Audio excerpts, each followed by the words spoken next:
हाँ जी, तो स्टूडेंट्स ये आपके क्वेश्चन नंबर 4 का सी पार्ट है, जिसमें वो कहता है कि what should be the value of load resistance for maximum power transfer. ठीक है, ये आपका कुछ क्वेश्चन इस तरह से इसका सी पार्ट, तो वो मैं आपको यहाँ पे समझाने वाला हूँ। देखिए उसका पता है क्या मतलब है, यानी कि वो कहना चाह रहा है जहाँ पे आपका लोड लगा हुआ था ना, वहाँ पे अगर हम एक आरएल के नाम से रजिस्टर लगा देते हैं, तो उसकी आप क्या वैल्यू रखोगे कि आपके सर्किट को मैक्सिमम से मैक्सिमम पावर मिल सके। ठीक है, यानी कि वो मैक्सिमम से मैक्सिमम पावर ट्रांसफ़र कर सके। अब देखें, मैंने आपका वही सर्किट ड्रा किया जो आपने दिया हुआ था, लेकिन जस्ट वहाँ पे जो लोड लगा हुआ है, यानी कि लोड उसको कहते हैं, यानी कि जिसके क्रॉस हमने आउटपुट फाइंड आउट की होती है, ये आपका वी नॉट।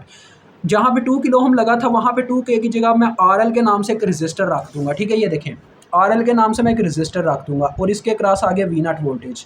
मुझे आरएल की वैल्यू फाइंड आउट करनी है असल में। अब वो कैसे आपने थर्ड पार्ट में फाइंड आउट करी है, ये सारा पावर मैक्सिमम पावर ट्रांसफर का एक कंसेप्ट है जो कि आपको समझाया गया हुआ एग्जाम्पल नंबर 5.13 में, और इसी तरह से इसकी लर्निंग असेसमेंट भी काफ़ी ज़्यादा फाइंड आउट की गई है। लेकिन यहाँ पे ये मेरे लिए क्वेश्चन 2 मिनट का काम है, क्योंकि मैं इसके ए और बी पार्ट में आपको ऑलरेडी वीओसी और आईएससी फाइंड आउट करके दे चुका हूँ। यानी कि इन जैसे क्वेश्चन में पता है क्या करते हैं, सबसे पहले हम ना वही काम करते हैं कि हमने जो जहाँ पे आउटपुट दरकार होती है उसको हमने कट कर देना होता है, उस वायर को कट इट लगा देने होते हैं। ठीक है, उसके बाद पहले नंबर पे तो हम ये करते हैं कि यहाँ पे ओपन सर्किट लगा के वीओसी वोल्टेज अटैच कर देते हैं, और वीओसी हमने फाइंड आउट करना होता है। और ये बिल्कुल सेम टू सेम बच्चों आपका ए पार्ट है जैसे आपने सॉल्व किया। वीओसी आपके पास आई थी, उसमें ये आपने ऑलरेडी फाइंड आउट किया हुआ है। मैं आपको दिखा देता हूँ, जिन्होंने प्रीवियस वीडियोस नहीं देखी वो एक दफ़ा देख ले। देखिए ये आती है -1.3 वोल्ट, तो मुझे दोबारा फाइंड आउट करने की ज़रूरत नहीं है। ऐसे क्वेश्चन को कह लें बेतुका ही लंबा करने वाली बात होगी।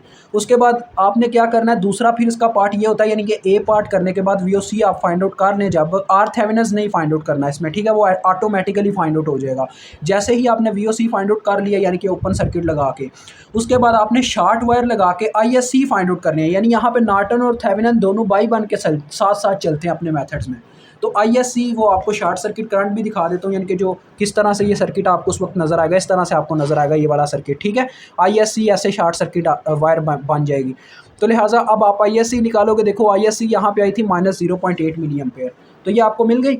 अब आपने आर थेवेनिन्स निकाल लेनी है। वो आप कैसे निकालोगे, देखो सिंपल वे है। आर थेवेनिन्स का फार्मूला होगा, कोई ज़रूरत नहीं आप सारे सोर्सेज को शट डाउन करके निकालने बैठ जो आर थेवेनिन्स, उससे काफ़ी सिंपल है। इसके ऊपर आप ओहम्स लॉ लगाया जा सकता है, वीओसी और आईएससी, क्योंकि आपको आर थेवेनिन्स के लिए उसके वोल्टेज और उसके करंट मालूम है। तो क्या फार्मूला लगेगा, -1.3 डिवाइडेड बाय -0.8 मिली। अगर आप इसको सॉल्व करके देखते हैं कैलकुलेटर में, तो आपको हो सकता है थोड़ा सा अनबन आ जाए वैल्यू में, फिर भी मुझे लगता है 1.67 एग्जैक्ट ही हमें मिल जाएगा। 1.3 डिवाइडेड बाय 0.8 तो ये बच्चों मेरे पास वही काम हुआ है कि थोड़ा सा वैल्यू में अनबन आ रहा है, लेकिन हम इसको 1.6 तक रखें, वही बात है।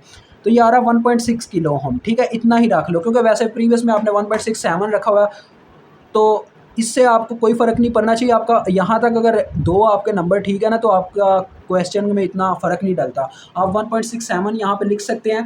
वो एक अलग बात है कि हमारा वीओसी या आईएससी में हमने इशारिये को इस तरह से कुछ कर दिया हुआ है कि कोई वैल्यू में फ़र्क आ रहा है। वैसे मेरे पास वीओसी का आंसर आ रहा था -1.333। मैं इसको ज़रा ना चेक करके देखता हूँ, अगर मैं 33 पुट करूँ तो क्या इस तरह से आंसर आता है जो मुझे चाहिए। जी बच्चों, आप देख सकते हैं, जैसे ही मैंने उसकी एग्जैक्ट वैल्यू जो मतलब कि इशारिये में कमी बेशी की थी, वहाँ पे 1.33 की बजाय मैंने सिर्फ 1.3 रख दिया था, तो मेरे पास आंसर यहाँ पे देखें 1.67 नहीं था आ रहा। लेकिन जैसे ही मैंने उसका थोड़ा रेशियो बढ़ाया, तो मेरे पास एग्जैक्ट वही वैल्यू अब आ रही है। 1.66 आ रहा है ना, तो आगे 6 वाला इसको 7 कर देगा, तो वही वैल्यू आ जाएगा। ठीक है, समझ गए मेरी बात को। तो आर थेवेनिन जैसे ही आपको मालूम हो जाए, इससे नेक्स्ट जो स्टेप होता है आपका पावर ट्रांसफर में, वो ये होता है, आप इन दोनों में से किसी एक का मेजर सर्किट यूज़ करो, जो कि मैं वीओसी का यूज़ करता हूँ, यानी कि थेवेनिन का यूज़ करता हूँ। वो ज़्यादा ईजी रहता है हर दफ़ा, जैसा कि हमें थेवेनिन ने कहा था। तो देखें ये वीओसी की आ गई वैल्यू यहाँ पे, जैसा कि मैंने बताया यार थोड़ी सी मिस्टेक थी, तो उस मिस्टेक को भी बेटर कर लेते हैं। यहाँ पे हम लिखेंगे -1.33। ठीक है, 2 3 लिख लेते हैं आगे। और इसके साथ आपको पता है, जैसा कि थेवेनिन ने कहा था, आर थेवेनिन को हमेशा आपने लगाना है सीरीज़ में। तो ये इनके दरमियान सिर्फ एक टर्मिनल कॉमन है, यानी कि ये दोनों सीरीज़ में अटैच हैं। R Thevenin is equal to 1.67 kilo ohm. ठीक हो गया। नेक्स्ट अब यहाँ पे वो जो कटेड वायर है वही हमने अटैच करने हैं, यानी कि आर लोड को अटैच करना है। तो आर लोड कैसे हम यहाँ पे फाइंड आउट करते हैं, देखें आर लोड को फाइंड आउट करने का मैंने तरीका बताया हुआ है। यहाँ पे आर एल आ गया, इसके क्रॉस मुझे वी नॉट फाइंड आउट करना होगा बाद में।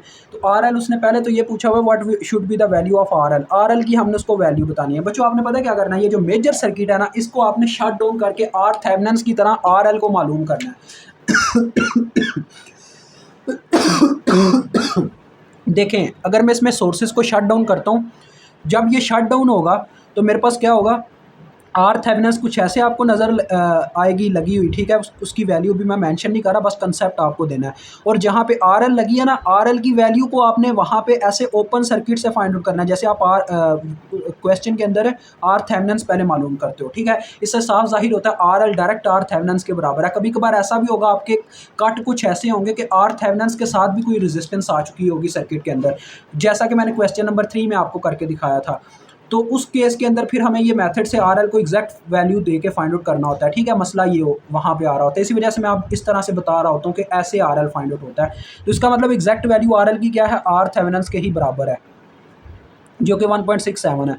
क्योंकि बच्चों अगर मुझे मैक्सिमम पावर ट्रांसफ़र चाहिए तो मुझे आरएल की मैक्सिमम पावर यहाँ पे देनी पड़ती है। अब देखें जब मुझे आरएल का वैल्यू पता चल चुका है तो मैं इसके क्रॉस वोल्टेज फाइंड आउट कर लेता हूँ, क्योंकि मुझे वो पावर भी बतानी है कितनी है पावर, मतलब मैक्सिमम निकालेगा। वो कैसे फाइंड आउट करेंगे, पावर के 3 फार्मूलाज हैं, यानी कि वी आई हो गया, वी स्क्वायर ओवर आर हो गया, आई स्क्वायर आर हो गया। अगर मुझे इसकी देखें इसके क्रॉस इसके वोल्टेज पता चल जाते हैं थ्रू वोल्टेज डिवीजन रूल, क्योंकि ये एक सीरीज़ लूप है, सिंगल लूप है, तो लिहाजा मैं इसके ऊपर वी स्क्वायर ओवर आर के फार्मूले से इसकी पावर निकाल सकता हूँ। तो पहले मैं इसके वोल्टेज निकाल लेता हूँ। वी नॉट का क्या फार्मूला बच्चों लगेगा, वोल्टेज डिवीजन रूल से इसकी अपनी रेजिस्टेंस ऊपर, ठीक है, बटे में आ जाएगी टोटल रेजिस्टेंस, यानी कि आर एल प्लस जितनी भी रेजिस्टेंस सर्किट के अंदर मौजूद है वो सिर्फ आर थेवेनिन है, मल्टीप्लाई बाय सप्लाइड वोल्टेज, जो कि ये सप्लाइड बैटरी है जिसकी वैल्यू -1.33।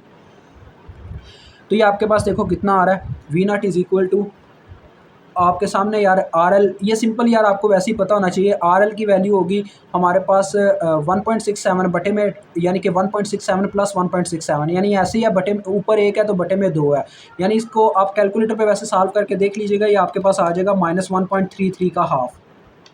आप चेक कर सकते हैं वैसे कैलकुलेटर पे इसको ओवरऑल करके। तो ये मेरे पास आता है -0.66 वोल्ट कह रहा है, तो चलो ये ऐसे लिख लेते हैं। ये आपके पास आ गया वी नॉट, ठीक है। अब आपने ईजी हो गए यहाँ पे पावर का फार्मूला लगाना है। पावर का फार्मूला क्या होता है, पी आर एल आपने लिखना है, which is equal to V not का स्क्वायर ओवर आर। तो वैल्यूज पुट कर दो, आर एल होगा, ठीक है, ये चीज़ नहीं भूलनी। वी नॉट का स्क्वायर मतलब कि -0.66 का स्क्वायर और बटे में आर एल की वैल्यू जो कि हमारे पास क्या है जी 1.67 के। तो इसको मालूम कर लेते हैं।